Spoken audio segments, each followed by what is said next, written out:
Welcome, everybody, to Lorcanarama episode. So I don't say it for those who have a phobia of unsaid number. So, yep, I'm still looking for Jafar. If anybody knows who he is, where he came from, he was in Toronto at one point. Still looking. So shoot it. Put a message in the chat in our comments if you're watching this on YouTube. If you know who he is, I would greatly appreciate it. So, all right, that's enough of that. Sabrina, how you doing? I'm good. How are you? I'm good. I'm good. Hold on, I got to show you something, right? Can you see that? You got it. I got it. Yes. Did you open it or buy it? Neither. I worked a series of trades where I traded up.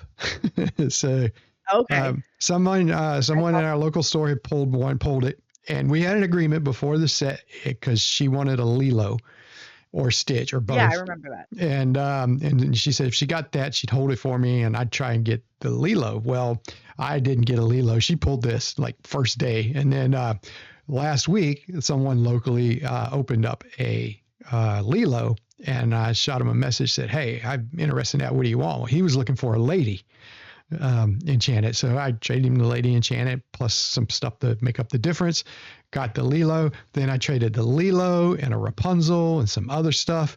And I got it. My daughter hasn't even seen it yet because I got it today and she's not here. So I can't wait for her to see it. Yeah, I'm going to have it. I can't. I think I'm going to hold off showing it to her. Like I was going to leave it on the table so she could see it when she came home because she's going to be coming back while I'm away. But I think I might just want to wait and show it to her. You got to wait so you can give it. Yeah, I think you should wait. So, yep. Anyways, so yeah, it's a good day today because I got that. So that's awesome. Yeah, so I'd been wanting that for a bit. So how was your weekend?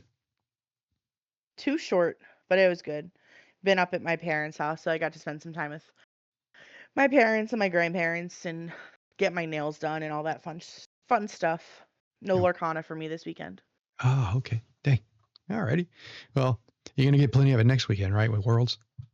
Heck yeah, we're having a watch party in our friend group. Nice. So nice. Yeah, it's like the Nerd Super Bowl, right? Right. That's what I thought about. I think it's the last time we want a watch party for Worlds, right? So we want to be able to be there. Yeah, I want to be there. Yeah. All right. So this week we're going to bring back Jake from last week. So I'm going to pull this up with Jake. Jake, how's it going? Hello. How are you guys? All right. Hey, welcome back, man. So, the way this worked out, just it was going to be Sabrina and I flying solo or duo. I guess it's duo, and I said, hey, if you want to bring Jake back, and she's like, okay, I'll check. And here he is, folks. This is the third time for him now. So he's a fixture. So right now, most frequent quest, he leads by 2 over everybody else. Holding the record strong, Jake. That's right. Yeah, you'll be in first place by yourself for at least 2 more episodes. So, anyways, all right. So just a quick just some information for everybody. So generally, most of the time we stream on Sunday evenings, and occasionally we'll do Tuesday when stuff comes up, life and all that. I say that because for the next 2 weeks, we will not be on Sunday night. I will be out of town and unable to stream. Most of you know we've experienced a death in our family, and this weekend is the weekend where we celebrate the life of person who passed away. And then the following weekend, I will be scorekeeper at PPG events, the PPG Summit at Fort Worth. So if you're there, please stop by the scorekeeper table, say hi. If one person comes by and says hi, it would just make my day, right? So it just means we have an audience, right? So yeah. So what our plan is I believe Tuesday night, right? We're okay with that. I think Tuesday night of that following Sunday we'll air, because that's what we've been doing. Last week we did it on Tuesday, and we'll do it again. So we will be on. This is going to be a slight 2-day delay. We'll be coming off the World Championships one weekend, and then we'll be coming off of the PPG Summit the following weekend. So should have some hot takes, and yeah, oohing and awing over stuff that happened, and yeah, it'd be great. So speaking of Worlds, you guys excited? Yeah, no, maybe. I Yeah. am. I think for a while I was more excited about Worlds because I wanted what came after Worlds, like the next season. Yeah. But I'm really excited to see what comes of Worlds, how this new format works, and I actually am quite interested in what they're doing with draft or limited or sealed, whatever limited format they're running. I think is going to be really cool to see. The super sealed. Yeah, super sealed. There you go. Yeah, I'm excited to see the Super Sealed. I think that's going to be an interesting event, and they haven't really done anything like that before, so I think Yeah. it's really cool. Yeah. 16 packs is a lot, and generally the color breakdown is the 6 commons are usually one of each color. The 3 uncommons are pretty much evenly distributed between packs for the most part for colors. The dual links kind of jack up a couple things. And then your rares and your super rares and your legendaries, they're just equally distributed, as is. But, for the most part, I've looked at most packs. It looks like you get 2 colors, two of each color in every pack throughout the rarities, and so 16 packs is 32 cards in each color combination, and they can have up to 3. So that really you're looking at a card pool, that they're going to be pulling from to make their deck, like 90 some cards, 96 cards, somewhere around in there. But be interesting. It's plenty. I say that because that's plenty, I believe, to have some good stuff in there, And For sure. Definitely. And what you would consider a bomb in constructed is not necessarily what you're looking for in limited. Yep. The power level can be a lot lower. I think you got to take that with a grain of salt, though, because it's like with the power, with the pool being as large as it is, I think those which are powerful in the limited, where we have like 3 or 4 packs, are not really going to be as powerful, in these, because you're gonna have more distribution of more powerful cards, right? So yeah, with more packs, I feel like you're gonna want to be able to find a synergy that way instead of just using what you have with what packs. You're gonna weed through the cards a little bit better. And it's 4 each of the last 4 sets, right? Yes. Yes.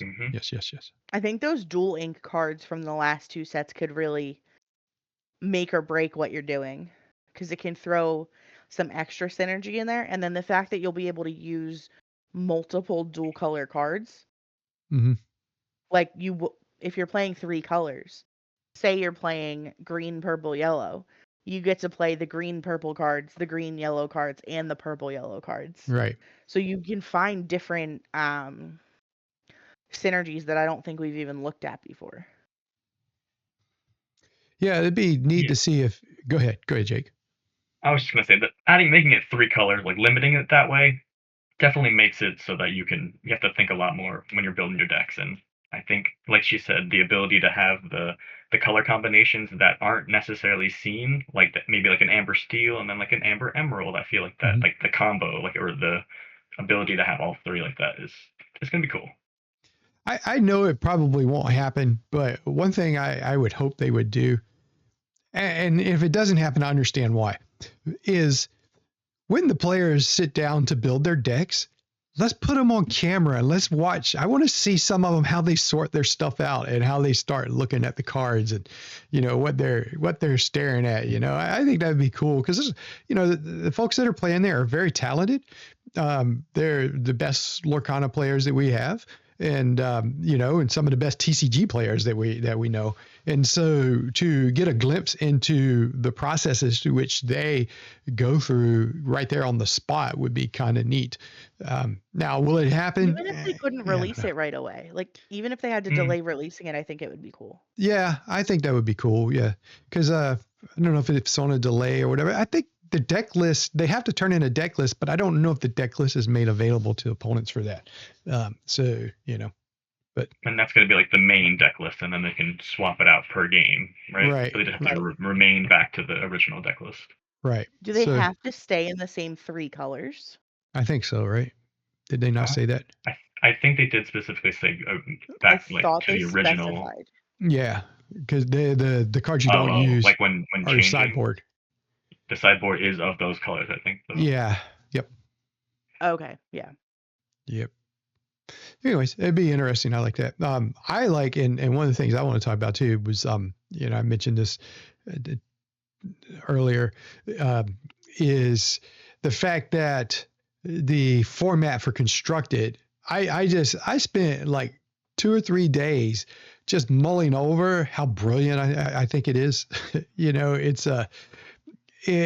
first of all, you got a game, right? And the game itself of Lorcana, right? Now there's another game, and that's, which color combinations do I play? And then you take it a step further, right? So now you've chosen them. Now the other part of the game is I gotta now pick one of my opponents that they can't play. And then the other part of the game is I gotta pick which one I'm gonna play first. That's a lot of decision points right there where, it's some of it, if you know your opponent's deck list, which they will get a chance. I think they said for 5 minutes prior to each match to look them over. You can make some decisions at that point, but I think it's pretty neat. In fact, I want to run a format like that here at our local store. I almost wish I want to do our set championships like that. The only thing I think is that it is hard to get that many decks built. Yeah, I can see that. For a local player, I would agree. Even me personally, I feel like I have an issue building Jake, some decks. Yeah, no, for using sure. my deck. That's because I have no more than like 6 daisies, and then I need 8 daisies. All You'd be like, we had to like Frankenstein a deck for his wife to be able to play at locals because a bunch of us are playing Amber. And every lady in the room, every daisy in the room. We're like, That's who funny. has ladies and daisies? Pass them over. That's funny. We got it built though. We did. And she likes that deck too, so that's good. You could just hot seat the decks, right? What do you mean? Well, like you guys just share a deck and like, hey, I'll play with it game 1, you play with it game 2. Hope you win, right? That would be so fun. Can I borrow your deck real quick? Just for a quick matchup. Now, I think there's so many different possibilities for the color combinations that you can choose, and I think there's a science to it. I think there's a way to break down and because I do think that number one, I do feel that strong decks.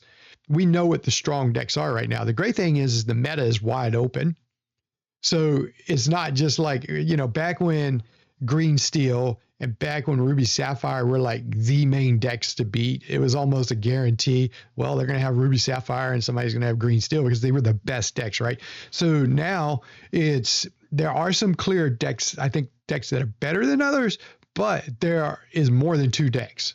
Right now, there are more than 2 decks that can be played, and in fact, I would say there are a good 5 to 6 viable powerhouse decks right now that I think would work in any competitive tournament, despite this format, just in a regular tournament, to pull it off. In fact, we just saw this weekend Amber Steel just won a big tournament. Ruby Sapphire Items finished in 3rd in that. Green Steel finished in 2nd. In that. Down in the list, there was an Emerald Amethyst, in the top 8 there, I believe. So that's 4 right there, and that's not to even mention, Blurple is going to make a show of things. So, of course. Yeah. And there'll be a Turn of Dogs list somewhere. I'm sorry, Sabrina, just her acknowledgement of Blurple, of course.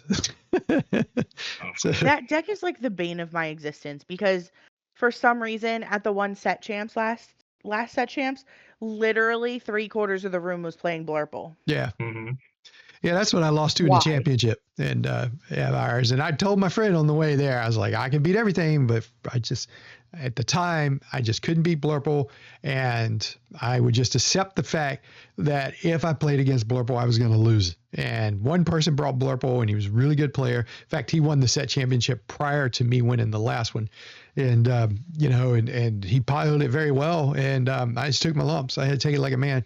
So it was like, yeah, I knew I lost. I was trying to put up a fight, but I got 4-0'd between the two matches. Played him in the Swiss and then played him in the finals. So, but I don't know, man. I could beat it now, but at the time I couldn't, because I came home, I figured out how to beat it. So, but Yeah, it's Remember definitely a tough when- matchup.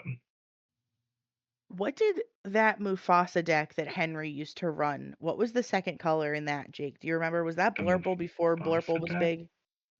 Oh, yeah, I that think was. I think it was Blurple, but it was like before last set. And for some reason, I hated that deck, but I could beat it.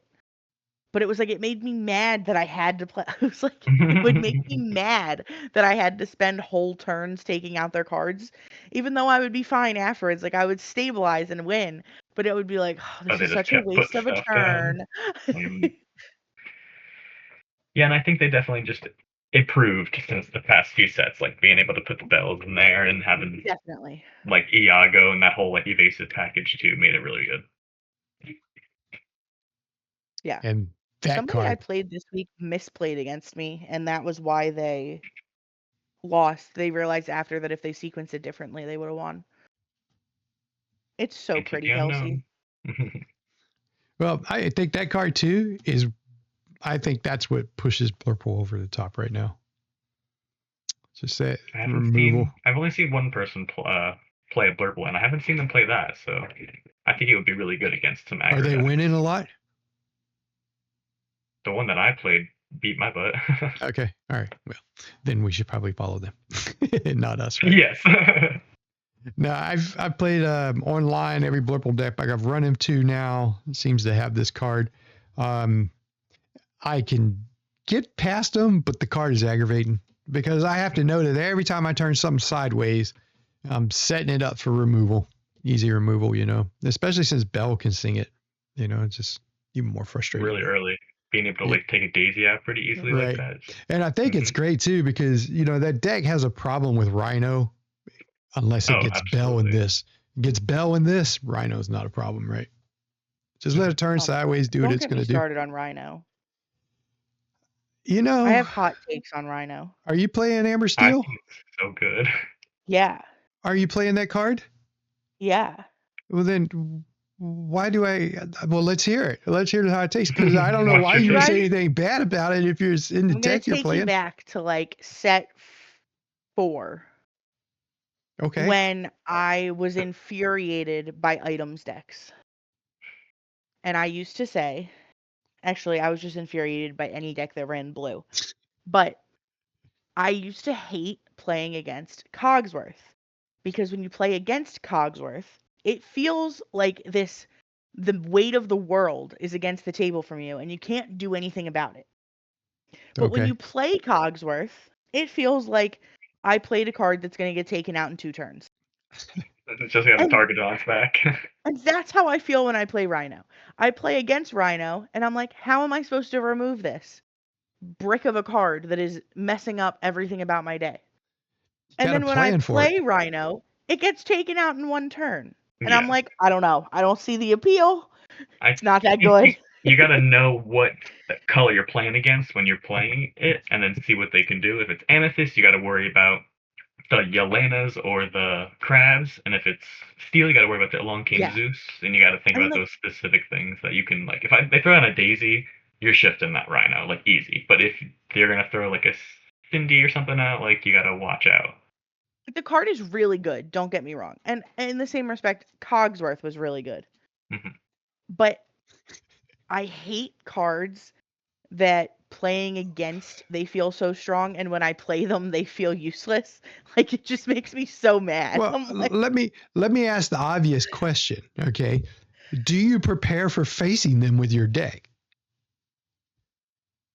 What do you mean? So, Rhino's hard to get rid of, or Cogsworth is hard to get rid of. Do you build your deck to have answers for them? Or is it just because I don't have answers for them? Now I got to deal with them. I mean, I think I'm specifically thinking back to playing Jake at locals last week, if I'm being honest.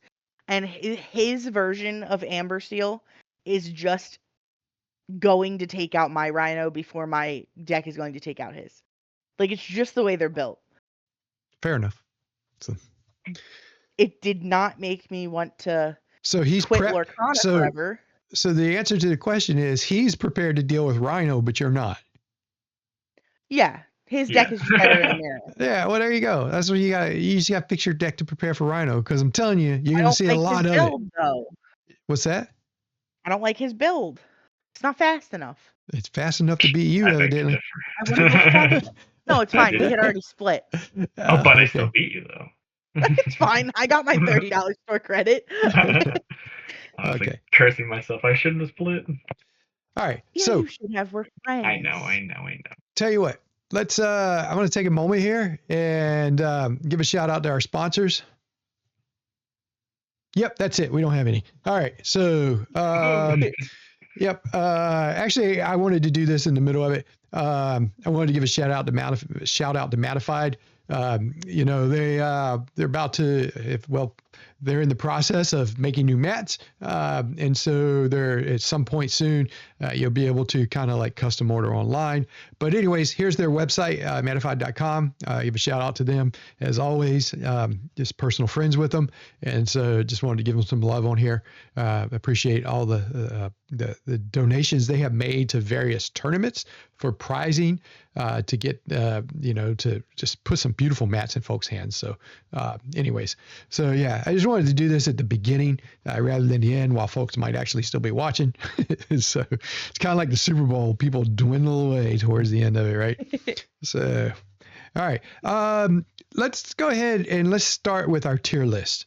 So what we've got today is we're going to be looking at the Amethyst cards, and this screen may or may not look good. It looks good enough. All right, cool.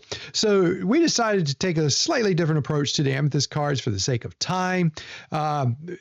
Most of the commons and uncommons, we're just going to archive those unless we have, something that we have some that we picked out that we think, need to be discussed. I've also removed the vanilla category. So essentially we got the meta, the competitive. Meta is like, meta defining new archetypes or bringing a certain deck from, up a couple levels in the deck tiers. Then you got competitive, which are cards that probably just fit into an existing archetype, replace something, become better, make a deck slightly better. Your maybes are cards that, of course, we look at that, maybe not in this format, but in the next one when rotation hits or, in the right deck, certain, tweak the archetypes a little bit. Niche, those are cards that, if we ever, if heroic ever takes off or limited play or, kind of like your decks that follow a theme, like the Madrigal deck or Puppy deck or things like that. And finally, archive is the stuff that probably will go into our bulk box and might get pulled out one day because they look pretty, but will never get played. So, with the exception of shift targets. That was why we had vanilla before, was to cover for shift targets. I'm just going to throw shift targets into archive, and if we ever get a card that needs a shift on it, we can pull it back out and say, hey, it's playable now. But yeah. All right. So the first card that we have is the Palace Guard. And let me get my screen back the right way. Actually, let's go right. We already did those. So there we go. Palace Guard. Do we need to talk about this? Anybody think he's going to live past turn 2 if we play him? Nope. No. I don't think so either. Yeah. He goes to the archive. All righty. Now we got our next one here is Droon. He's 4-cost sneakable, 1/5, Challenger 4. Anybody see him play? Big body. I don't think so. Yeah, I know. I hold this with the caveat that, and let me say this. I want to say this before I go any further with Amethyst here. Amethyst right now revolves around the bounce package, right? Madam M Fox, Crab, Rabbit to some extent. So we do know we have some bounce cards that are staying in rotation because they print a couple, but we don't know if we're getting Crab and Fox back. And if you lose those two cards, I think Amethyst almost changes its look in a way, when we lose I those agree. cards. I And agree. so cards like this, it depends on where Amethyst lands, after this. It's like there's a Genie's still around for the 4 spot, and I think he's playable in anything. Iago as well. So yeah, but I just want to throw that caveat out before we, got into it. But I'm okay For sure. having it. Okay. Madam Medusa. Here we go. 3 cost inkable, dual ink, Ruby Amethyst, 3/3, quest for 1. When you play this character, you may deal 2 damage to another chosen character of yours to return chosen character with cost 2 or less to their player's hands. I think we had some prior discussion that you guys might like this one. Go ahead, fire out. I think that I really like this card. As a Ruby Amethyst player, I think that this is really good, especially since people have been transitioning to the 2-drop Queen of Hearts. That's a 1/4 that when it has damage on it, it gets additional, I think, 3 attack. I think being able to play that on 2, and then this on 3, being able to bounce something, and then given that +3 and then taking out a Daisy, and it's still living, I think that is a huge swing against aggro in this deck. Yeah. It's a good point. Bouncing like a Cindy first or something like that is big. Being able to move damage in the Amethyst cards is also big, I think. Mhm. So I think being able to, yes, you're putting it on your own character, but I think there's enough ways to manipulate that damage onto your opponent's character that I think this is a viable card. Yeah, Sure. I like this card a lot. I think that when rotation comes, I think this is the archetype kind of where Ruby Amethyst kind of ends up going in this direction. Is it going to be as powerful as the previous? I don't know about that yet. It depends on what else they print. But the thing that cracks me up, and this is what, I don't know, it's just, with green red, they also have damage where they put a lot of damage on your opponent's characters. All this damage going around, but in 2 different directions, and yeah, all of it in the red color is just messing with me. It's like I want it to be. It's like I want some of the damage cards from this color combination to go with the other color combination, and so Yeah. it's like they're all over the place with them. But anyways, yeah. I think this card is. I know it's at least a maybe. I believe it can see competitive play. I think it's competitive. Also. At the Competitive. tournament that I went to, I think the couple red purple decks that I saw were playing it, Yep. so I think it would be good enough. I think at the rotation it becomes very strong. For sure, yes. So, and that's with that caveat. If we lose Fox and Merlin, because that's already crowding your 3-drop space. But yeah, what is that? And Druid doesn't go up a few pegs too. Yeah. Okay, here we go. The next one, Hades. He has a 7-cost unequal 3/6 Ruby Amethyst card. Quest for 2. Short on Patience is his ability. When you play this character and whenever he quests, you may deal 2 damage to another chosen character of yours to draw 2 cards. Yeah. I think this is another one of those in this red purple that's really good. Yeah. Being able to draw 2 and then do the damage, whether you're buffing something up like the Queen of Hearts or questing and taking out like a small Diablo or something. Yep. I think the worst part here is just how expensive he is, and he's uninkable. Yep. I would agree. That's a problem too. But he can't sing maybe prep. That's what I was gonna say. Yeah. That and maybe like a 2 of, maybe a 3 of. But I think the decks of like the red purple has been getting to that late game, especially against certain other decks, and I think this is just a really value piece that you can get. I could tell you when this Joker hits the board, he is problematic. Yep. Like it must be answered, like right away, or it's going to get out of control real quick for you.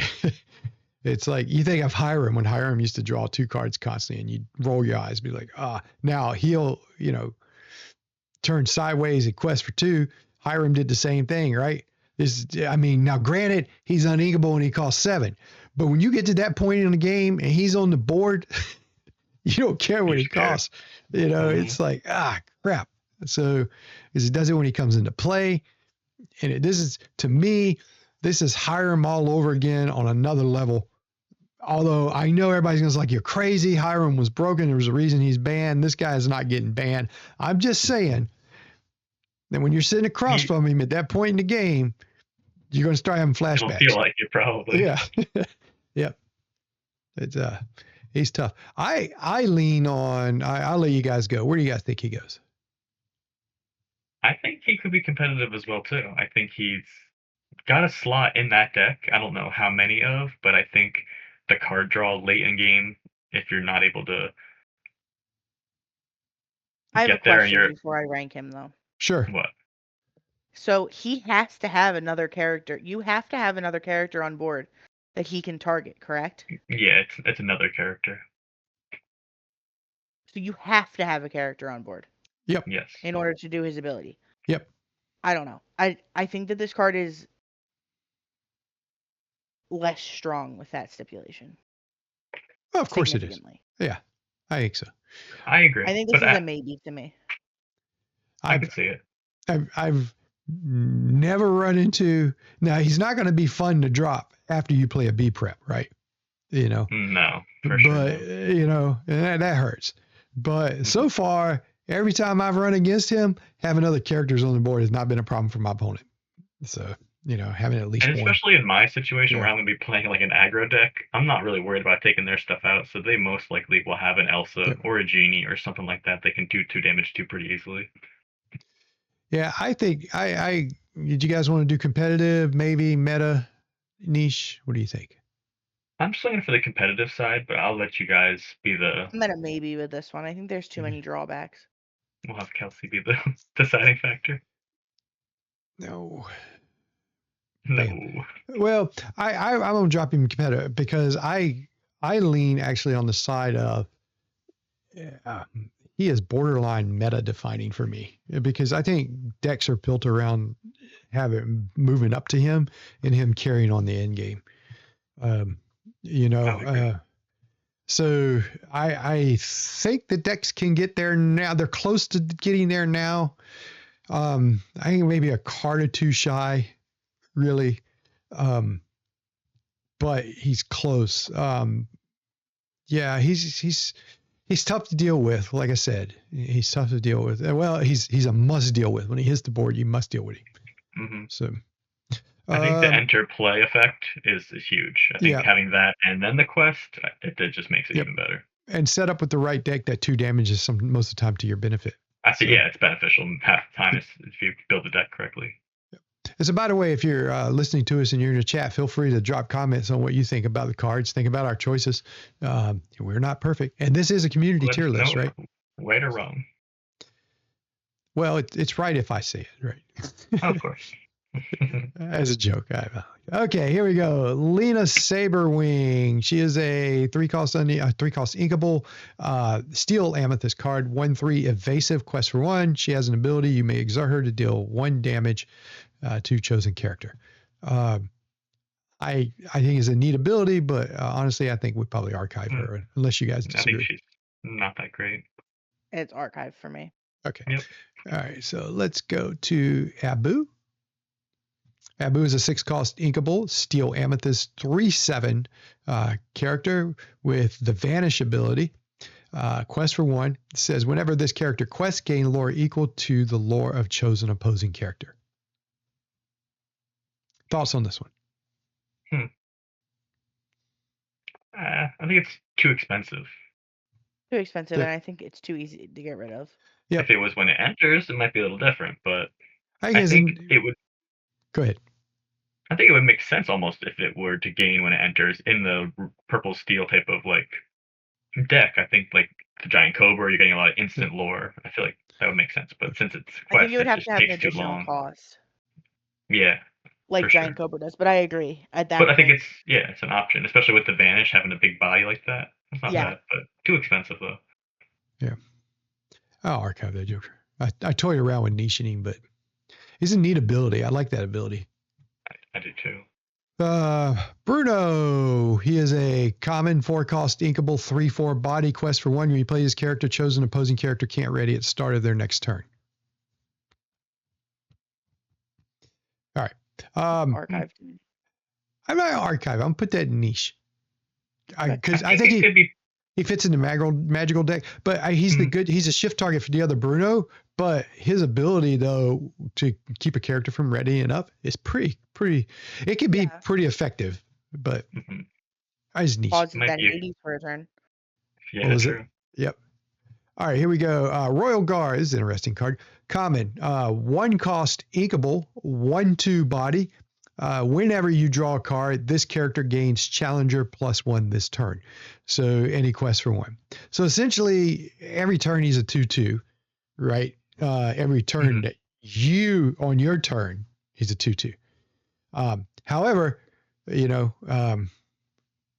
unless you're drawing more cards, I'd rather have a guaranteed 2/2.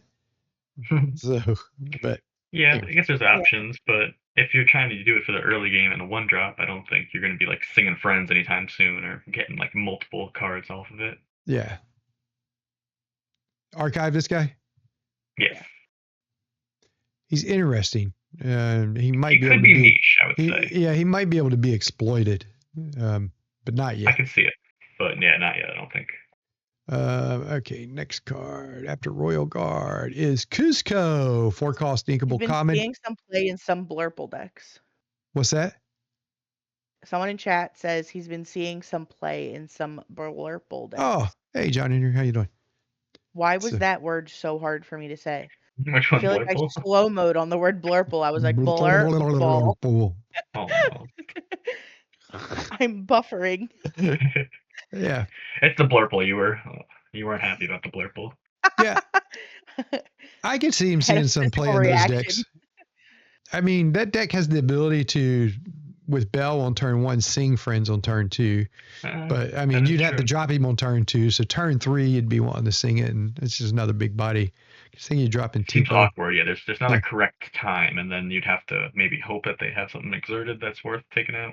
Yeah, he's interesting. Niche though, because it seems like he's like one step away from being where you need him.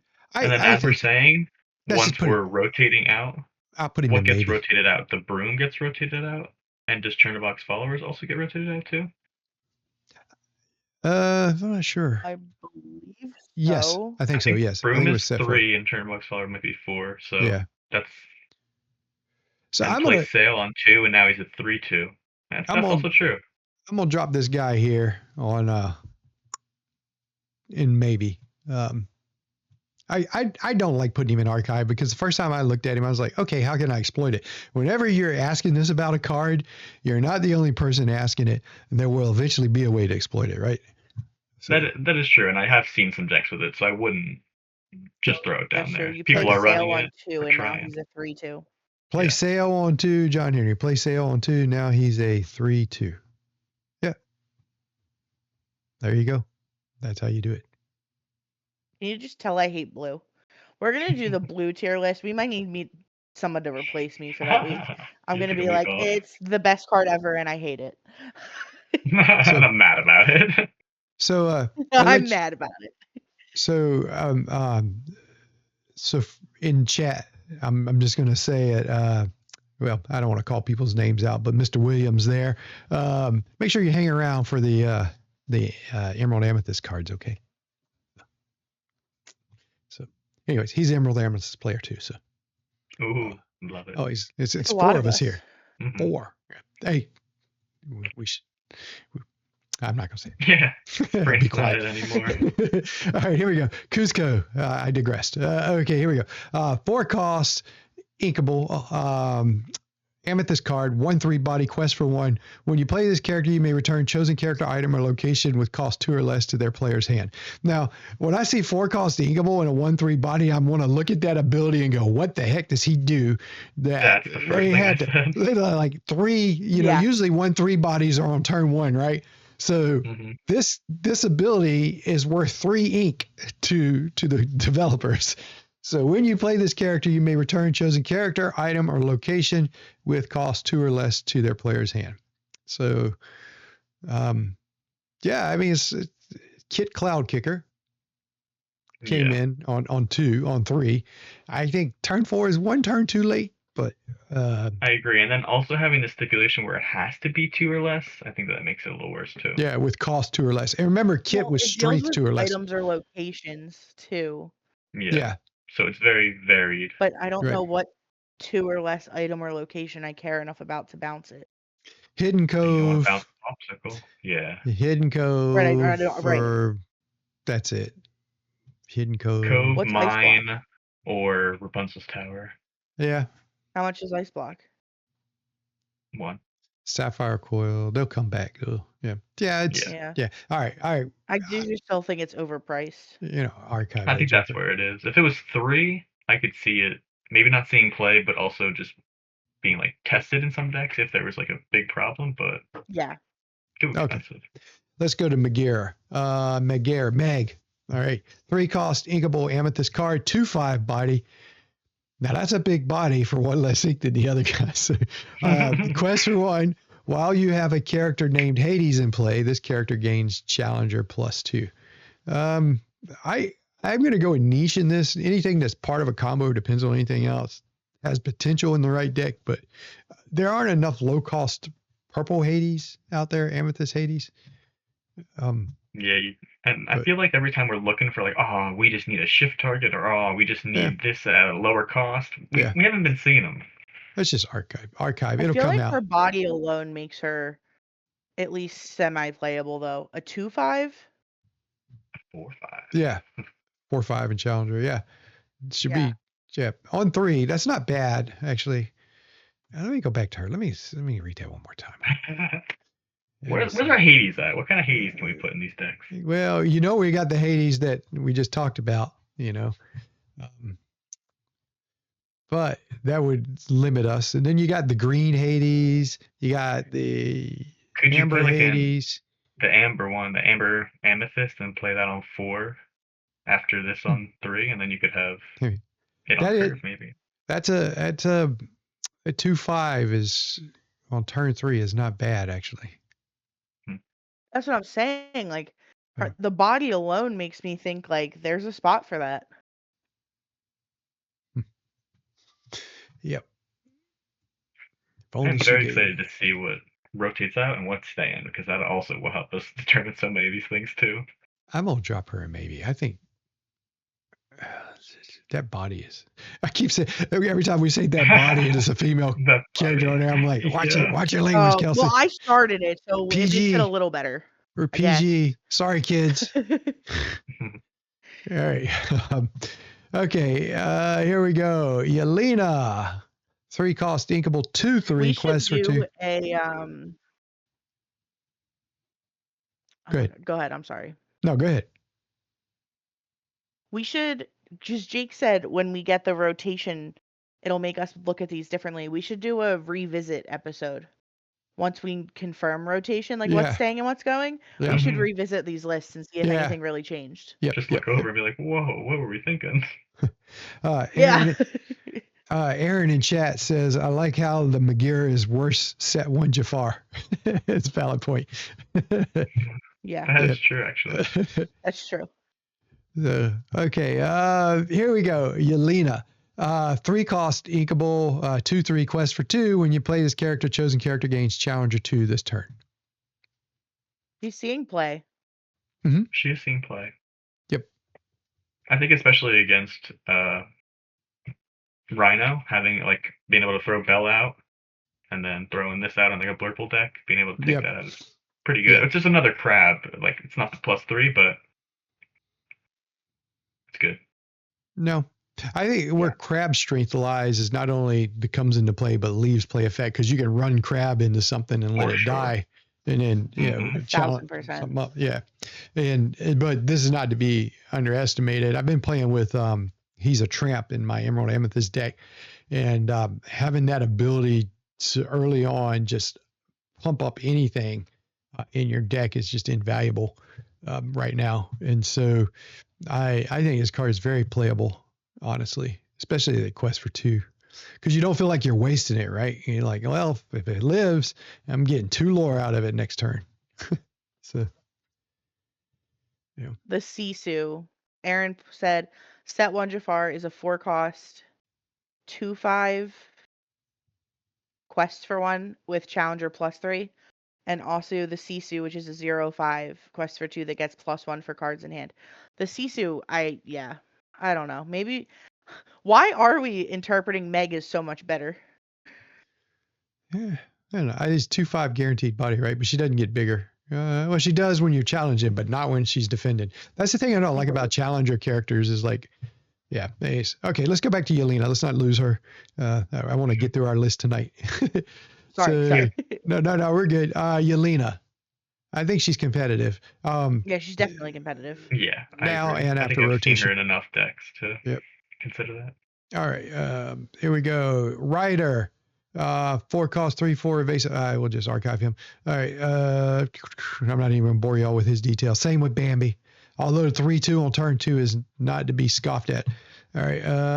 Poe Dispel, 3/4. Vanilla. Okay. Madam M, the opposite, 4/3. Does that take place of Fox, that Madam M? I don't know. That's the 4/3 that costs 3.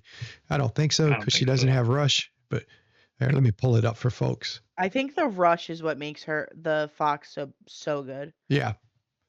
I don't think that takes the place at all. And, an underestimated point of Fox is that, Fox can bounce back, especially in Emerald Amethyst and other decks can bounce back one of your cheap questers, and then they can be replayed to be protected after they quested. That's why I really like Fox's ability there. Yelena is very good. Quest for 2 and has on-play effect with decent enough stats. Yeah, we agree, Aaron. I definitely think that's a competitive card. So here we go. Poe, Madam M. So now we get to Elsa. Elsa is a 4-cost equable 3/4 quest for 1. Her ability Ice Over.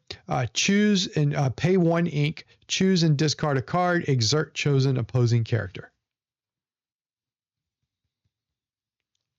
I think it's fine.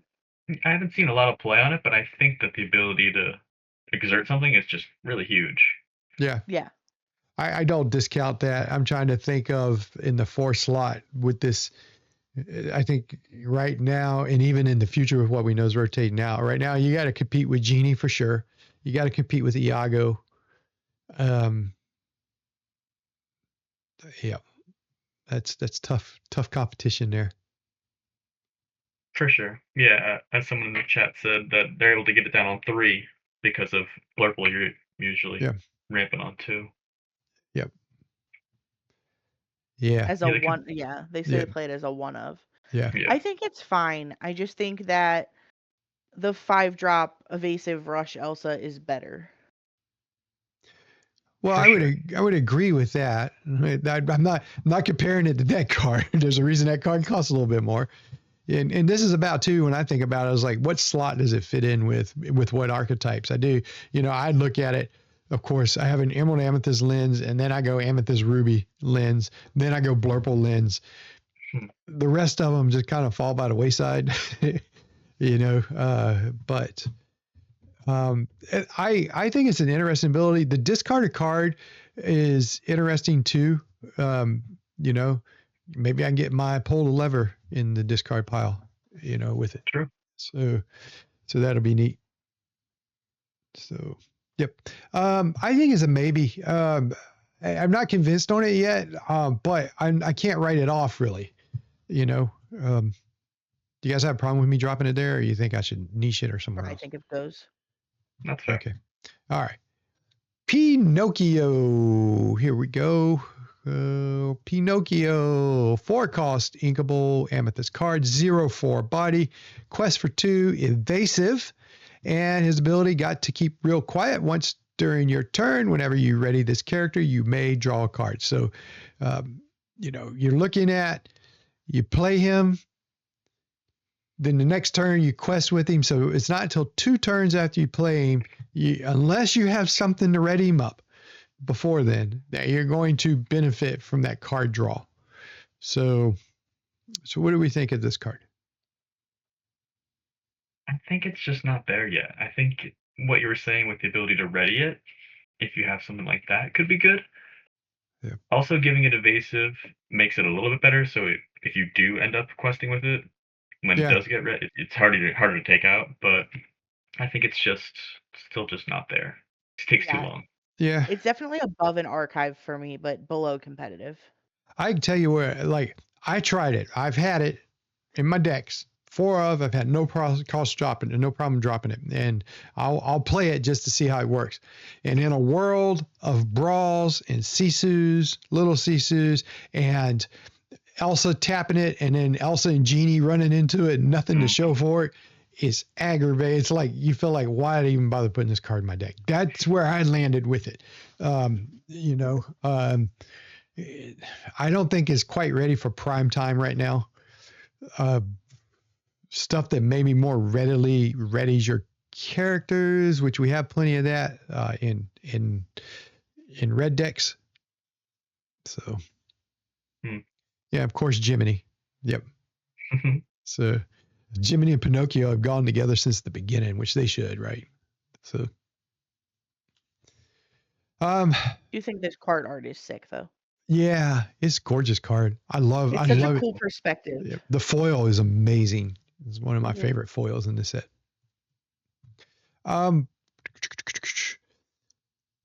So yeah, I think with Elsa and Genie in the format, I think he takes a back seat.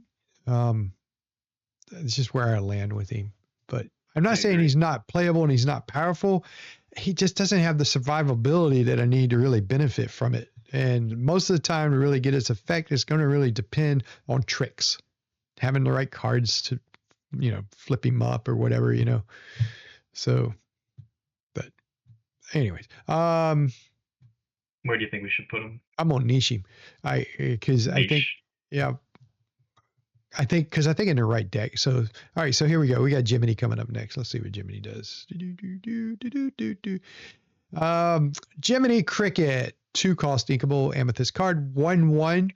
Quest for 1, evasive. While this character is exerted, opposing characters with rush enter play exerted. I think that is pretty decent if you're playing that against a red-purple evasive deck. Being able to throw that down on 2 and then have their Peter Pan enter on 3 tapped could be pretty big. Yeah. Yeah. I'm actually surprised this card isn't seeing more play. Yeah, I agree. I think his card's very playable. But I think to after other decks it might be kind of dead though. Yeah. Have you tried this in your build, Kelsey? Yes, I didn't really need it. That was the problem. I didn't really I had no problem getting him down. I think I stopped a Peter Pan from screaming across the board at me one time. But for the most part, I mean, you look at what's got rush, right? You got anything powered up by Peter Pan. You got Maui, who's being played that has rush, and then you have anything that Vitalosphere hits. That's pretty much most of the rush you have to deal with right now in the format. Well, that's what I'm saying. Well, Fox, yeah, right. Yeah, so Fox. I don't think that works with Vitalosphere though, because I think this says when they enter if they have rush. Yes. But still, yes, I think if they enter with Peter Pan on board, they should still have rush, and we'll have the exerted one. And that was my point with it. That's what I was saying. What do you deal with rush mainly? And I was going to rule out the half with Vitalosphere, right? So all of those. I think that's still. I'm kind of surprised that we don't see play. And the only other thing I would say is that it dies to a lot of removal, steal removal. But if you're playing this against a deck that it's not going to obviously run that. If it's red-purple evasive, I think it's still good. You just don't quest with it. In all likelihood, you're inking this against a steel deck. That's fair, yeah. And I don't think you're running it as a 4 of either. No, I think you're running it as a 2 or 3 for tech. Mm-hmm. Knowing that you can ink it if not. But I don't think that the red-purple evasive deck is as good as it was last set.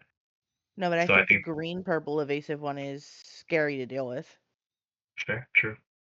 And then that Peter Pan makes everything have rush, essentially. Yeah, and that deck, I mean, yeah. I think that's a maybe. Yeah, I'm maybe or niche. I'm okay with maybe. It's above a niche for me personally. Okay. All right. Next card, one that I want to talk about. Bambi. Bambi. I know how Kelsey feels about this. 3 cost, uninkable, 1/1, quest for 3.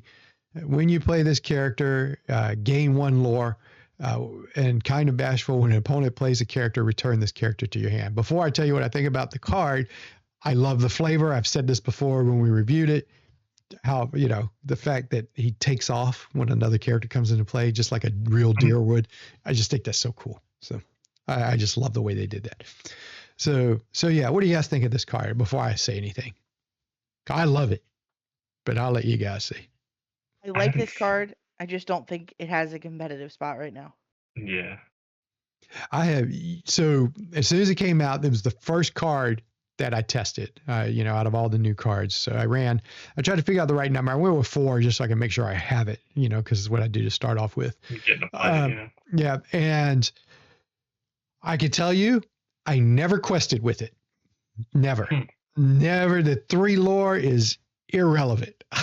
So unless maybe you're playing against a Ruby Sapphire deck, but where it was really cool was at the end of the game, close to the end of the game, I'm looking for that closeout like goat, and I had 2 in my hand and I dropped both of them, and I got the 2 lore.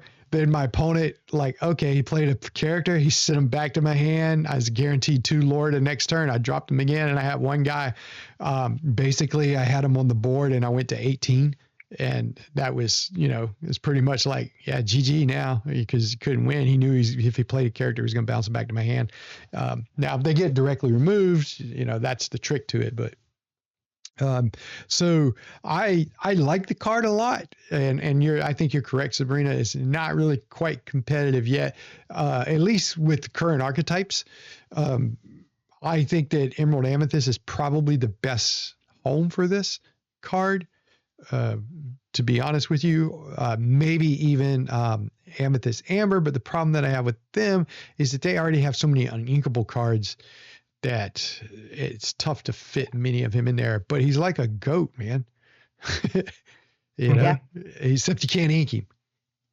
So that's okay. You're playing that one. It feels bad to ink a goat as it is. Yeah, it does. I hate inking goats. I only do so out of necessity. I land with Bambi right now. I think it's going to be competitive. I think when Goat rotates out, if people are looking for that extra lore to push them over, this card takes their place. It won't take the place. It'll help. White Rose will probably take the place if folks want to go that route. But so anyways, yeah. I still lean on competitive, but I'm gonna let you guys decide on it. You can overrule me. I think it's a maybe. I don't think it's strong enough to be competitive yet. Jake? I also think it's a maybe. And that's where he goes. Just like that. I'll just put the past. We'll have to change it up when we get some more. That's right. I mean, Kelsey's right again. That's right. Telling you. Yep, we're gonna eat our words. We're gonna eat your words on that one in Pua. All right. Monstro, 8 cost, inkable monster card, 6/8 body, has rush, quest for 2. Remember that Jiminy Cricket? Here's another rush card. Choose a discarded card. Ready this character. He can't quest for the rest of his turn. So if you saw our stream a couple episodes ago, we talked about the infinite combo with this. Yeah, it's fun to do. Maybe it can be pulled off competitively. I doubt it. But anyways, it is there. So what do you guys think about Monstro? As much as it is like a gimmick for this to have like a infinite combo with it, I did see someone at locals be able to pull this off. Yeah. I'm not saying it can't be pulled off. Yeah. Will you see it in competitive? Jake, someone is very excited to see you. Yeah, I have this met to my friends. Oh. You have friends? Let's go. I'm sorry. Come on. Okay. I thought I was your only friend. Me and Toby till the end. Nope. I have a posse. Big posse. I'm proud. I'm happy for you. Of course. They're very excited for you. We love that. All right. But I think for this specific card, I like this in Blurple mostly because you're ramping into 8, and then with Rush, I think this is taking out at least 2 characters. Yep. Yeah, I think Blurple loves this card, right? Yeah. I don't think you're running it in the red-purple, though. all the ones in chat here. Let me just go ahead and type in 1, 2 for everybody. All the Jake fans. Yeah, for the Jake posse. There we go. Just enjoy. Okay. Yeah, this guy, I think we're gonna go to. He's definitely competitive. Alrighty. Let's go Nero. I think Nero's not really all that exciting, but we'll look at him real quick anyways, just to make sure. Move a damage counter from this character, chosen opposing character. Nah, I don't think he's gonna be able to. I do opened love up- this card though. I think the art is so cute for a scary alligator. I don't know why. Yeah, and I opened Crocodile, up a I'm box. sorry. then I across opened up a box with Shocky and his kid, and I opened up the foil of this one, and I thought it was an enchanted, and I got really excited. Yeah, and because the left side border is missing on him. Yep. Yep.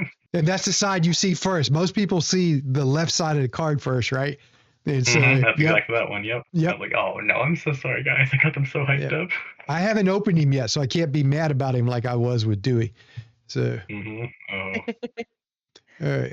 Magica Dispel. I got to find her in here. There she is. 5 cost, unequal, 3/3, quest for 2, evasive. Dance of Darkness. Oh, by the way, she is an Emerald Amethyst card. Dance of Darkness. When you play this character, you may return another chosen character of yours to your hand to draw a card. All right. Well, Emerald Amethyst people. I think 5 uninkable is a lot for what this card is giving. I'm playing Lucifer for 5 uninkable before I play this. Right. I can tell you that now. Yeah. So, and this is also has it's bouncing too. So like, right, it's bouncing, but you're drawing a card with it too, and I think that's decent if you're looking for card draw in that aspect, and then you're getting a evasive 3/3 on board. Yeah, the ability. I definitely, because of that ability, I definitely think it's a maybe. Because I think when bounce rotates out, this could find a spot. I agree. Bouncing on the draw, I think, is just the only good thing. I did see a person running this in their Emerald Amethyst build, and it seemed pretty good. So, really, worst case scenario you got here is a 3/3 evasive, quest for 2 for 5 unequal, right? Which, I mean, granted, at 5 power, you're wanting to play better stuff, but okay, yes, all right. So, but that ability is really strong ability, I think. I just don't know if it's worth 5 unequal. Because I can tell you at the 5 slot in this deck, I got better plans right now, to be honest. So, yeah, and I think if you're going with this card, you're not going to be doing more of like the discard. You're going to be going more rabbits and goats and stuff you really want to balance. Yeah, for sure. And even when rotation hits, right, with the things that we lose out, we still, we're keeping Elsa, right? So that's the 5 slot. We're keeping. Yeah, I hear you. Yeah. This card maybe isn't even a maybe. So you don't think so? I think Kelsey has a point that this is just not. You have too many other good 5 drops, so this is not going to make your cut. Because at this, also, how many slots are you giving a 5 drop? Right. True. I don't think you're running more than like 2 of these though. But my point is, how many 5 drops are you running in a deck? Depends on, people have different philosophies with this color combination, right? There's the discard version, there's the aggro version. I lean more towards kind of like I get what I can out of Merfolk at the beginning. Draw cards, control the board. Yeah, I play tempo control, and so. And then I like to use Hades to close out the game. To kind of like, I just need to go 3 wide or so with a couple 2 questers and drop a Hades, and then, I'm good. So, and she is a 2 quester, which is what I like about her, because that's what I said. Okay, I'm all right with that. But I actually play the new Rapunzel over her at the 5 slot as well too. The green, the Emerald Rapunzel. Yeah, I haven't seen a lot of that either. Yep. And that's what I'm saying. Don't see a lot of this. Don't see a lot of that. But when rotation comes, it's like there's still good 5 cost options, I think, out there. But look at it. So, okay. You guys are the experts. I will let you guys. We're not experts. I on can the talk. Emerald Amethyst. I could talk Emerald Amethyst. I win with it. There you go. But I can't, There you I win go. with other decks too, but this is the one that I There's no closely way you're putting it in guard. archive. Nah, you No, gotta put no, it in I was just initially. playing around. Okay, just give me a minute. All right, where do you guys want it? I think anywhere except archive, we can make an argument for. You're right. But I The think it's ability's too too good to powerful. go in archive. I'd say maybe, because I think that this post rotation will be good. I say niche. There we go. There we go. Yeah, I think right now there's too many good 5-drops that are still going to rotate with it. That's the way I feel about it. All right, Cusco. Oh, hey, we get to pull up Chanted on this one. Nice. Cusco is a 7-cost inkable Emerald Amethyst card. He is a Floodborn 5/5 body, shifts for 4, quest for 2. When you play this character, each opponent chooses one of their characters and puts that card on the bottom of their deck. Then each opponent may draw a card. This card seems like it could be good. Let's say you play it on turn 4. Yeah. That's the goal, right? Let's ignore the 7 cost. Is it playable if you play it on turn 4? You're going to give up the Cusco that you would have drawn a card for, as I don't know of any other Cuscos you would want to shift onto. Yeah. The 2-drop one? Yeah. Purple? Yeah. Yep. The 1 It's a 2. That could maybe be to me. rotated out. Yeah. So I think Yeah, you could make it work if you wanted to, but I think there's better things you could be doing with your time. I do agree in chat. The art on this is so sick. Yeah. I agree. Yeah. The Enchanted's beautiful. I want the card to be playable just so I can play with an Just enchanted so I can version of play it, right? that. The colors in the potion, oh, it's so good. Yeah. You need to use 4 B preps to get that thing wearing cat ears off the field.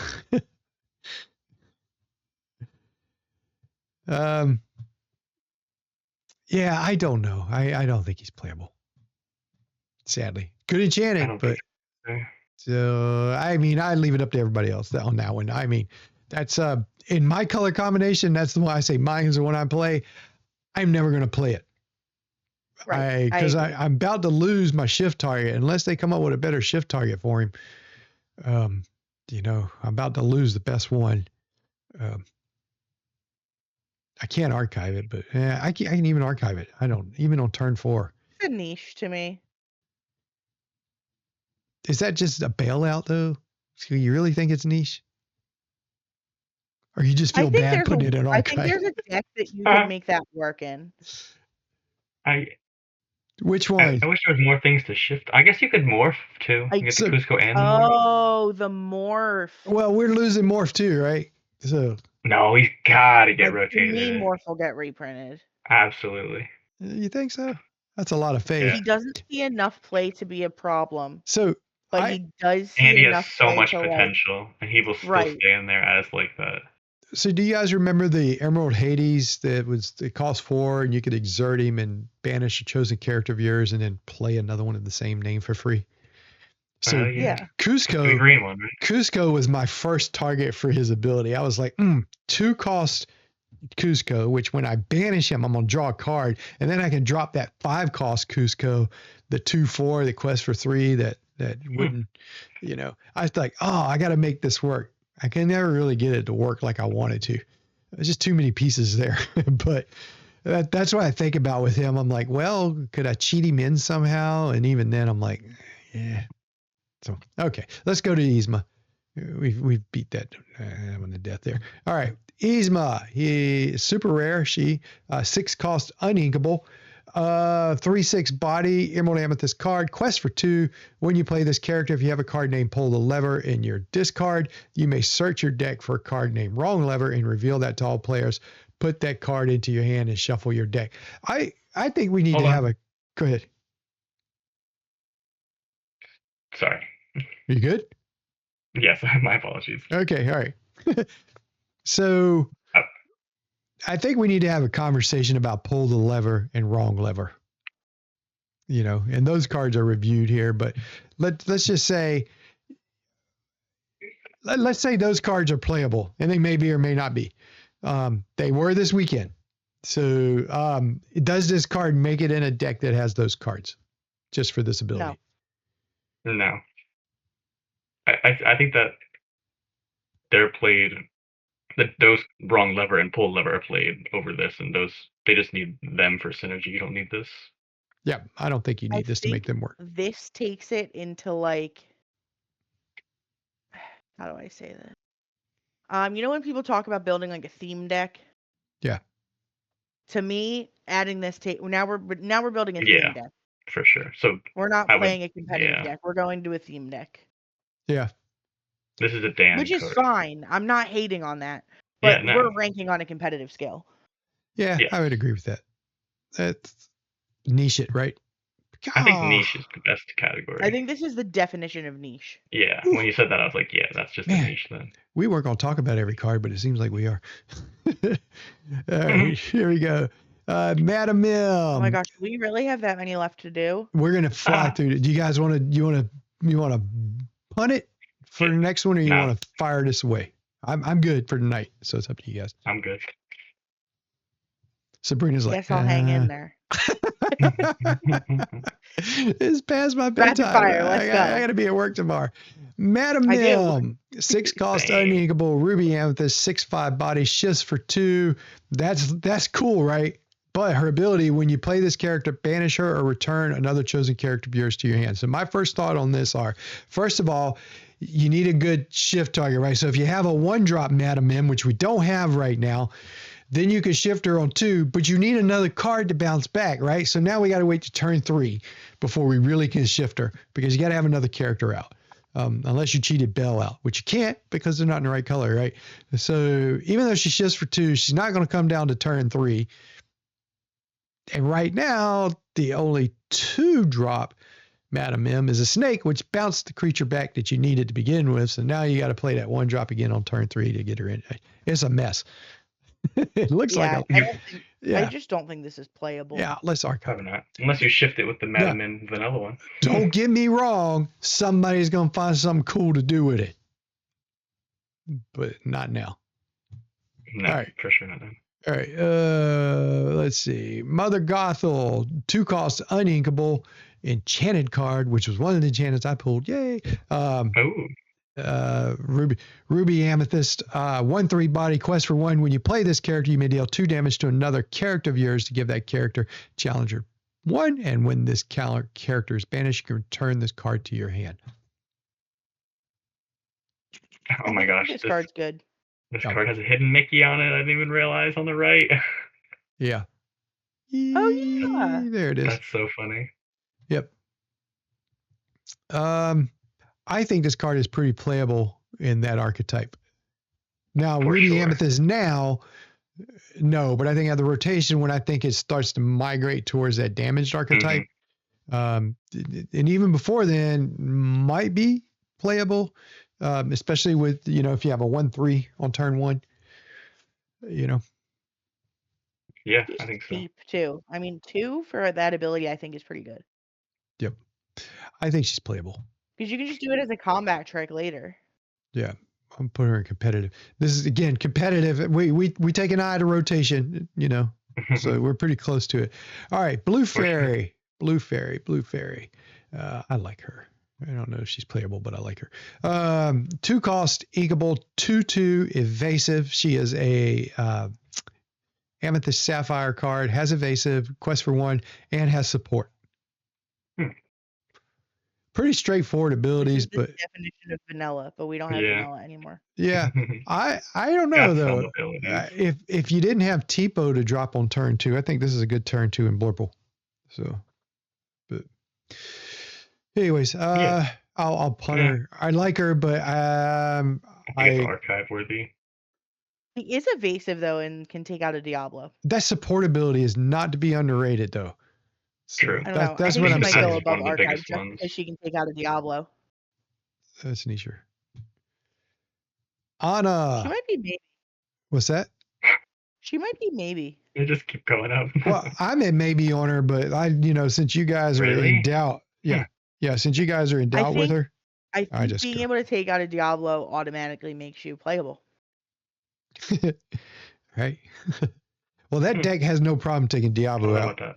between Peter That's Pan true. and all the other Yeah, evasives but it it runs. costs 2. You can be ready to take that Diablo out after 1 turn, basically. You get Right. 1 draw turn off the Well, Diablo, that's and what then I I'm taking say. it out. Is Tipo rotating out or is Tipo hanging around? I think Tipo's hanging around, right? I think Tipo stays. I think he's Yeah. set Yeah, I 5. think he's 5. Yeah. So I think everybody mulligans for Tipo or Sale right now for that deck. So that's the only problem I have with it. Yep. Tipo set 5. There we go. People stay. Thank you, Mr. Williams. I appreciate that. All right, here we go. Anna, 6 cost, inkable, blurple card, 3/6 blurple, 3/6 body. I did that for you, there, Sabrina. Floodborn shifts for 4, has support, quest for 2. Whenever this character quests, if you have a character named Elsa in play, you may draw a card. I think it's niche because it's reliant on another card to be really Yep. good. I think that first of all, this is my daughter's deck. And do not write it off. Just because people aren't playing it, you sit down across from it, it's going to aggravate the heck out of you. So just to say, you build a deck with the Anna and Elsa cards and throw in an Olaf and the whole Frozen thing. The synergy is there. Yeah, I'm telling you, build it one day and play it, and do not write this deck off. I'm not saying it's competitive, right? Because the Blurple with the Hades and all that is. But I'm telling you, if you sit down across from it, before you know it, this stuff's going to be on the board. You're not going to be able to deal with it, and because their bodies are usually pretty big, and they're questing for a lot. Especially that Anna that gives other heroes when she quests, she lets other heroes quest for 1 more. Oh yeah. Yeah. It's the thing is, there's no good early turn Elsa right now. That's what makes that deck kind of tough. The minute they get a 1-drop or a 2-drop Elsa, or maybe even a 3-drop. And I know they have 3-drop Elsas, but none that really are good. Even though my daughter plays them, it's kind of like the hole in the deck, right? Then I think you better watch out for it. That's all I'm saying. So, but the problem is they don't exist now. Pretty early too. Yeah. Yep. The problem is they don't have that Elsa now, so we have to wait a set, which means we're going to lose a lot when stuff rotates out. So yeah, a lot of stuff might that's rotate the problem. out. But anyways, yep, I gave my speech on that. That's a niche card. I like it though. Yeah. The Sultan. Here we go. Where is he at again? I don't know why this thing keeps going down to the bottom every time I go back. He is a steel Amethyst card, quest for 2 with Vanish, 5/5 body, 5 cost, unequal. Whenever one of your illusion characters quest, exert chosen opposing character. That's a lot. That's a lot. Now, I'll say this about Vanish, right? People aren't really teching for Vanish right now, so I think you can get away with playing this card. I think in the next meta, I think people will start playing cards that could tech to deal with Vanish cards a little bit easier. Now, granted, a couple folks do, right? Steel decks aside, right? You start to see cards like green cards slip in, like Improvise and stuff like that. Mm-hmm. But what other target? Yeah, but what other cards are targeting characters that aren't already removing them as is, right? True. So, all right, so that tells me you think this is above an archive. Yeah, and probably above a niche. So I think you want this in a maybe. I think now, but I think that later I think Vanish as an ability will kind of be dealt with, but I don't know. Right now, people aren't really dealing with it. They're just accepting them as big bodies they got to get rid of, Right. So I tech for it. That's why I run the last ditch effort card, because that's my Vanish hater. That's good. Or even I think that one, and they never come back, might be good for that too, because it chooses 2. I'll niche him, but he could. Those Vanish cards are kind of weird. Okay, Jafar, our flagship card for the set. 5 cost, unequal, 4/4 steel amethyst card. Quest for 3. Whenever this character quests, you may draw a card, then choose and discard a card. If an illusion character card is discarded this way, you may play that character for free. Playing stuff for free is good. I thought this card was going to be meta defining from week 1. It was not. And now I feel like I don't know how to evaluate this card. I think that people have other toys to play with. That's what I think. For sure. And Yeah, I I think that agree. once some of their toys maybe go away, this might be back in the spotlight. Yep. I just think the illusions in general had such a opportunity to shine, but they just didn't yet. Well, I I've think part of that problem is that amber steel is good right now, and amber steel is the color that can just deal with it. right. Yep. Well, you set. That's the thing with Vanish, right? As long as steel has what it has, it's just yep. But Hmm. I mean, I wouldn't be shocked if illusion deck popped up at Worlds because it's very I'd Oh, I love strong. to can see it. definitely Well, see people, like I Purple said, Steel. like outside of you bring a purple steel and then you bench your opponent's steel deck and then you say beat this, you know. So it's like that's tough. That's tough to deal with. All those Vanish cards, deck teched out with all the Vanish cards. Because, like I said, folks outside of Steel aren't tech to deal with the Vanish ability and the power that Right. comes with those cards. Mm-hmm. Yep. Yeah. I honestly think he's going to see competitive play at the rotation. Yeah, I'm fine with him in competitive. Yep. But I'm saying I think he's Well, I think I'm on the lookout at Worlds. Somebody's got to be thinking that way, right? Because I'm of a low mind and I'm seeing it. So, you know. I agree. I all right. agree. Someone has to be brewing it. Oh, I thought you were saying I agree Someone's you have a cooking. low mind. No. Camilla, I like her ability. When this character is banished in a challenge, return this card to your hand and limit it. She's a powerhouse, but yep. I think that she's niche. pretty archive best otherwise. archive. Maybe Yep. niche, I Yeah. guess, because it's magical. Yeah. It's gladly just archive. Just getting that name. Even in a makes her magical somewhat deck, she's playable. tough. But yeah, we'll throw her up there just because she has magical. All right, Flower. Here we go. All right. I'm interested in this card. Flower is a 3-cost inkable Amethyst card, 3/3 body. He's a shy skunk. I like that. Looking for friends. When you play another character, look at the top card of your deck. Put it on either the top or bottom of your deck. Any quest for one. So, I have thoughts about this, but I'll throw it out to you guys. What do you think? I think it could have been decent. 3 for 3/3 Yep. doesn't seem that bad, but I think the problem is 3 in a purple deck has so many other options. yeah, Yep. 3 on purple is just I you're agree. not playing anything besides like a fox crab or now I could see Milena. this being good in limited, where you have fewer copies of things, and you might be digging for your answer a little more. Yeah. But I think this is a maybe. I think that is a little underrated, being able to like scry through your deck. So the ability to do that is cool just by playing characters, Yeah. but makes you incentivized not to quest with it as much too. So my take on it is not playable now, but after rotation will be a staple in most Amethyst decks. A staple. Yep, I think so. Because that 3-cost slot is so weak apart from the cards that You we heard have it right here now. first, folks. Yep. Just my thought. Especially stuff that's looking to like search for cards, like any purple deck, right? With the exception of the aggro versions. Of course, it won't play in aggro versions, right?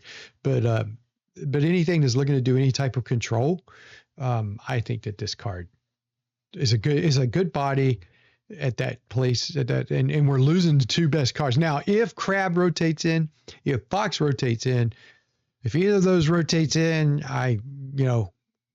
probably not. But right now, this is my candidate to kind of fill that slot on this deck. So, but anyway, I can see it.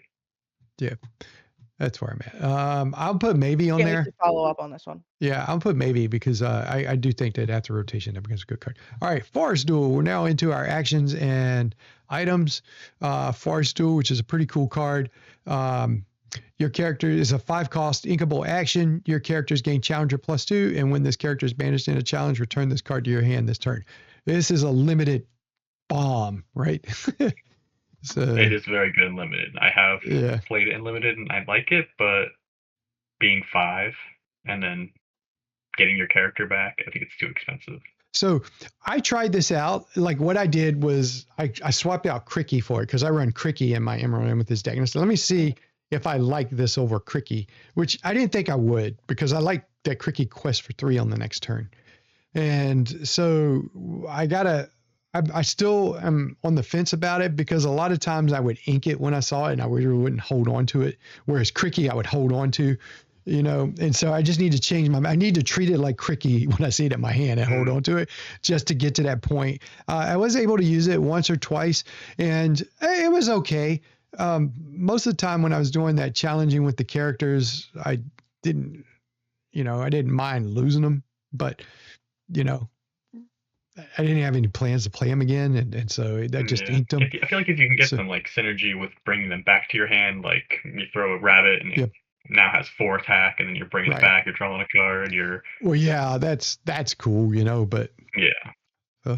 I think And we then I lose think that other than that, you're just we're losing the good targets, I think, in rotation, but it's a cool card. true. But I'll archive it though, unless Sabrina objects.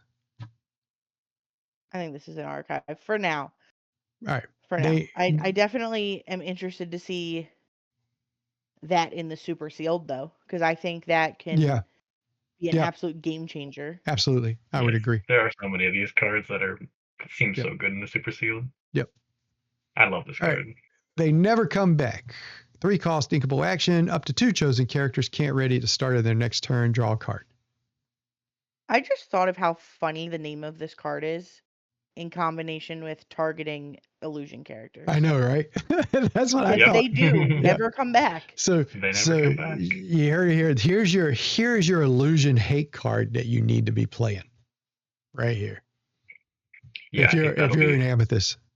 Yeah, it'll be good against. I think this card's pretty cool. Deck. Yep. And it replaces itself. I think the fact that it replaces itself just makes it that much better. And you can kill 2 illusions. Like, I don't think this card is bad. And I think what's stopping this card from being good is that there isn't an illusion deck right now. Yeah. Yep.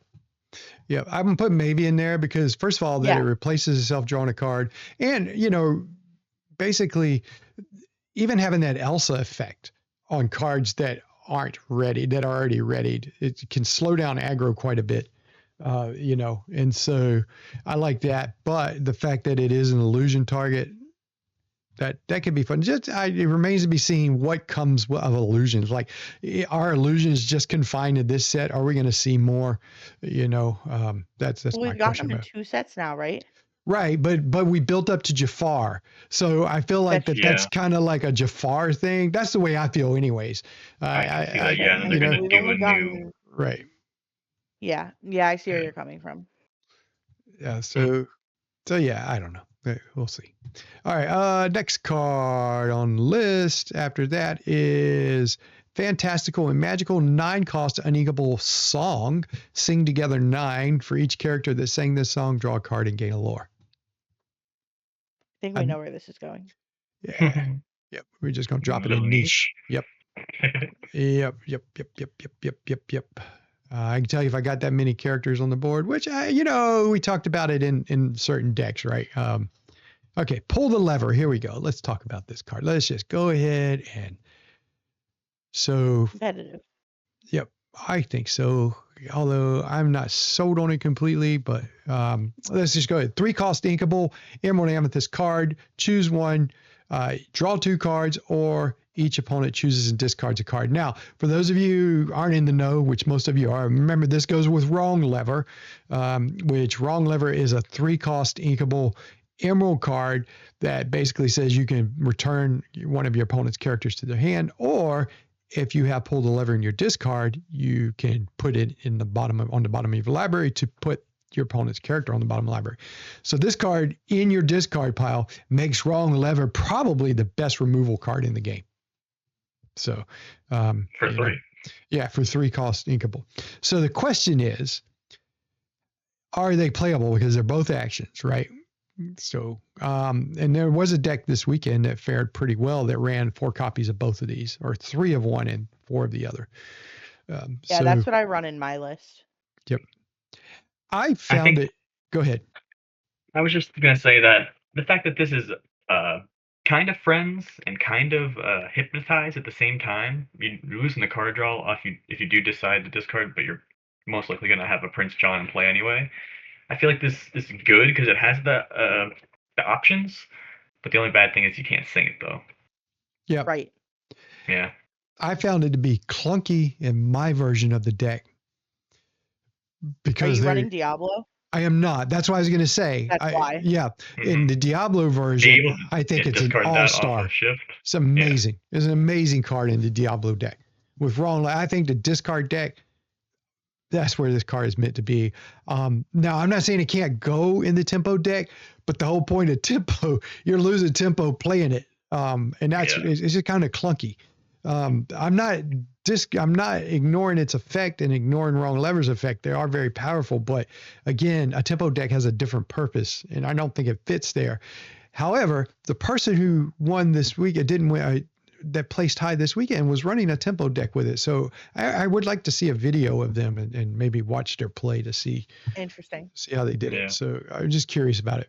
All right. I'm going to put it in competitive. It is a competitive card, I feel. I think we would all agree on that. Definitely in the current discard deck, Emerald Amethyst, and maybe even going forward after that deck rotates out when Diablo goes away. Into the unknown. Anybody want to argue it's not competitive? So that's the 3 I'm fine cost. with putting it in competitive. Yeah, 3 Yeah. cost, inkable, song, blurple song, put chosen exotic character into there. Beautiful. Let's So, see the real one. all right. So I'm going to, I almost say it's meta defining because I think it's going to be the removal of choice for a tier S deck pretty soon. But we'll stick to, this is the closest meta card out of purple that I have found. Yeah. I agree. So, Actually, I think Jafar could be meta defining. all right, hold on. I got to back up. Chat said, very astute comment by Jake. Which comment are we referring to here? I'm curious. Yeah, So right. now we're on a slight delay, so I'll give him a chance to catch up and then I'll come back to it. So, all right, here we go. Let's go to the next card. All right, everybody's got a weakness. 4 cost inkable action. Move 1 damage counter from each damage character you have in play to chosen opposing character. Draw a card for each damage counter. Move this way. I honestly completely forgot I about this think this card. is niche. I think there's a deck that this card works in, but it requires a lot of specific pieces. Yeah. I've tried it out and it's hit or miss, really. And I think though, if I were more patient with it and more cognizant of play into it, it could work. But I think it's a maybe for sure. Quite possibly competitive at some point with the damage decks. So You think it's that good? yeah, because the card draw on it is amazing. Yeah, Like, the card if you- draw is yeah, big, I that's feel. it's not just removing a character, which happens a lot of times with it. You know, even if you just move 1 damage or 2 damage, whatever, that's 2 cards you draw, and getting 2 damage off your characters and probably taking out an opponent character. It's that card draw is not to be taken like I accidentally drew 3. I say accidentally. I forgot about the card draw on it, and I was excited to like move 3 damage onto a character and get rid of it. And then when the 3 cards showed up in my hand, I was like, oh, I got 3 cards for it too. And then I almost liked it even more, you know. And so, yeah, those 3 cards put me over the top to win that game. So it's the card draw on it that's pretty powerful. So Yeah, that makes sense. I think competitive for that card, to be honest with you. So especially in a color that lacks removal and it's moving towards a damage archetype. Yeah. So all right, 2 more to go. We got Scarab. Let's go. Scarab. I'm going to vote niche on this before I even pull it up, because after you read I it, don't even know what it is. yeah, that's the one that's An item. and a 2 cost uninkable item. Exert and pay 2 to return an illusion character card from your discard to your hand. I think it's almost archived, but if you're having problems, what I like about the illusion deck, the illusion cards, is that they have a lot of cards that like bring them back. So it's almost like they're expecting them to keep going away, and it's like eventually you're just going to wear your opponent down, right?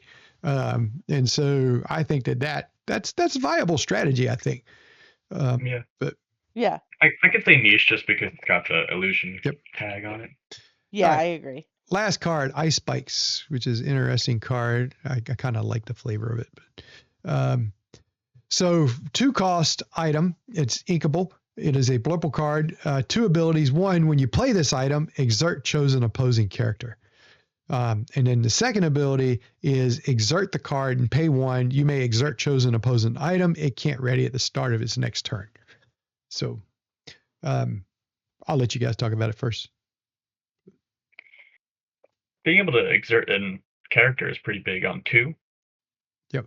If you're, I'm not sure what you're going to be necessarily taking it. Maybe like with a bell in play, maybe you could do some stuff with that. But I think also this is pretty much teched around Lucky Dime. Yeah. Okay, that makes sense. Dime, 'Cause right now, like, Vitasphere has to exert. There's not a Trying to figure lot out of what item this is like meant for, but Lucky Dime makes sense. Well, I think there's 4 items right now in the item deck that are really that have to be exerted. You know, there's to be able to use them. Fishbone, there's Lucky Dime, of course. Then there's Vitasphere, and then Greystone Dragon. Folks are playing that. That has to exert. And then in your other decks, the items that see play, the only one every now and then you might see the one that in Amber that allows you to pay 1 less for the characters. Oh, that lantern. Yeah. Yeah, Lantern. But that's it, right? There aren't really that many more items being dropped down. I don't think No, so. I So, agree. So yeah, the item yeah. hate is like Right. I think a secondary part to this because I do like just being able to exert Correct. a character as well too.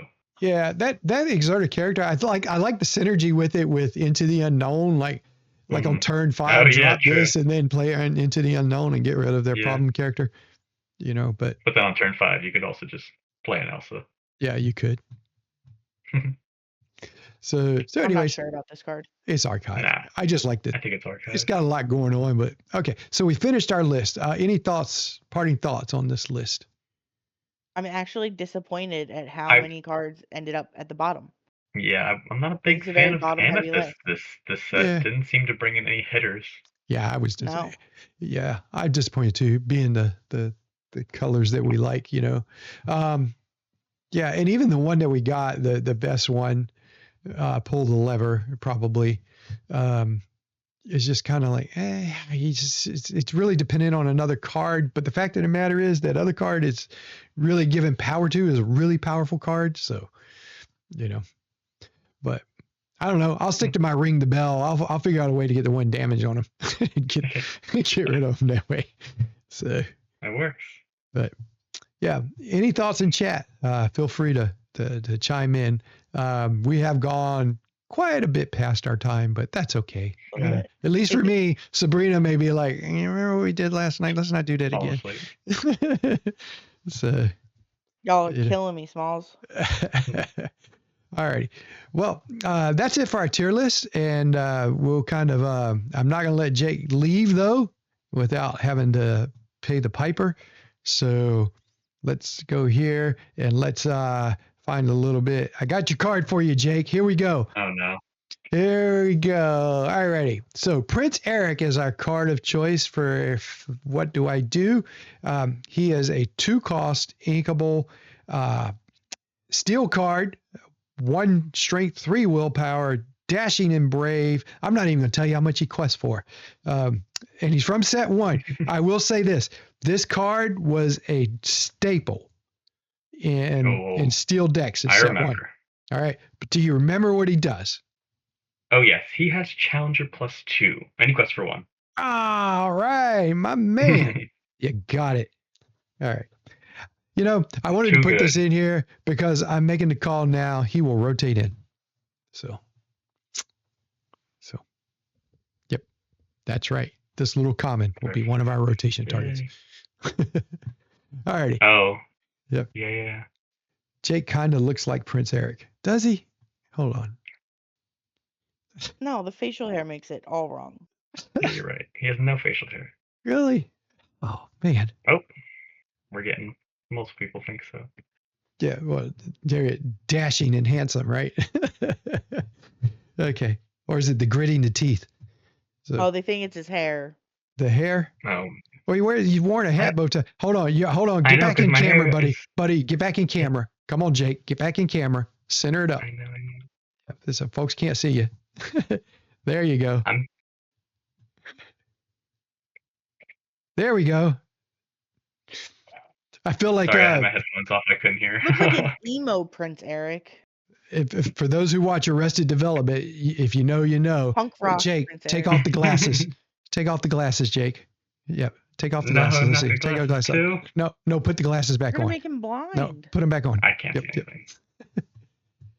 There you go. My hair is just really long right now too. Okay, we had our Prince Eric and Jake moment. All right. For those His of hair's you, kind of long too, though. what's that? See, he's Here's- gorgeous. See, Says he's Nick. gorgeous. You're correct, Nick. All right. Well, that's it for tonight. I just want to thank everybody who joined us. Thank everybody in chat. Thank all of Jake's friends who showed up to support him. There you go. Way to bring it. If you haven't already clicked to follow us, please do so. Click that subscribe button. We're trying to get up to a certain threshold. And by the way, well, now I won't say anything. I'll wait till next week. But anyways, I want to thank Jake. Jake, thanks for coming on again, man. Thank you guys for having me, as always. Yeah, it's fun. I like to banter with you. It's pretty cool. Thank you, Sabrina, as always. I really appreciate it. And for those of you in chat, thank you for all the chat and the comments, and look forward to seeing you all next week. And remember, we'll be on next Tuesday. But this video will be 1st uploaded. of July, right? Sure, if that's that day. Yeah, July 1st. Holy moly, it's our last June stream. Yeah, July Wow. 1st, we'll be back. So anyways, yep. And again, I appreciate the chats from everybody, and thank you all for your support. We started off small, we're slowly growing, and it's kind of exciting. So, I really appreciate it. So anyways, everybody have a good week, and we will see Thank you you. next week. Bye, y'all. Bye.